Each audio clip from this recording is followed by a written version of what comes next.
Здравствуйте! Мы хотим затронуть очень важную болезненную тему для всего мира и развеять некоторые мифы об этом. Речь пойдет о воздействии наркотиков на организм человека. Итак, что мы знаем об этом? Мы только слышим о них из разных источников. Но каким образом они воздействуют на организм человека и каковы могут быть последствия? Это мы сейчас и разберем. Во-первых, препараты, содержащие наркотические вещества, применяются строго по медицинским показаниям и под контролем врача. Во-вторых, наркотики – вещества, способные вызывать состояние опьянения, привыкания и зависимость от них. В-третьих, употребление наркотиков повышает риск заражения такими заболеваниями, как гепатит, туберкулез, ВИЧ.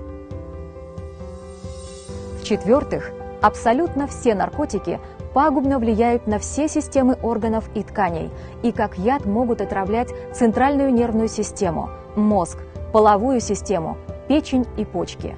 Как правило, люди с самым крепким здоровьем при регулярном употреблении наркотиков живут намного меньше.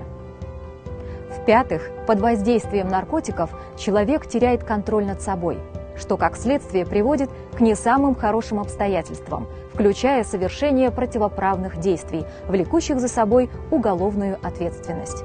Теряется инстинкт самосохранения, и человек легко может попасть в различные неблагоприятные ситуации.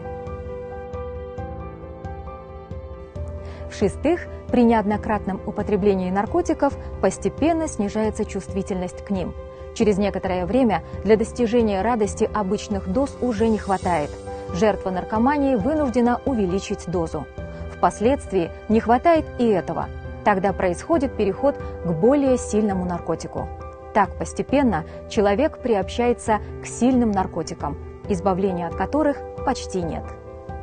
В большинстве случаев люди с наркотической зависимостью умирают от передозировки. Самый простой способ избежать проблем с наркотиками – вообще не сталкиваться с ними. Каждый должен самостоятельно решить, стоит ли рисковать своей жизнью или нет ради обманывающей эйфории.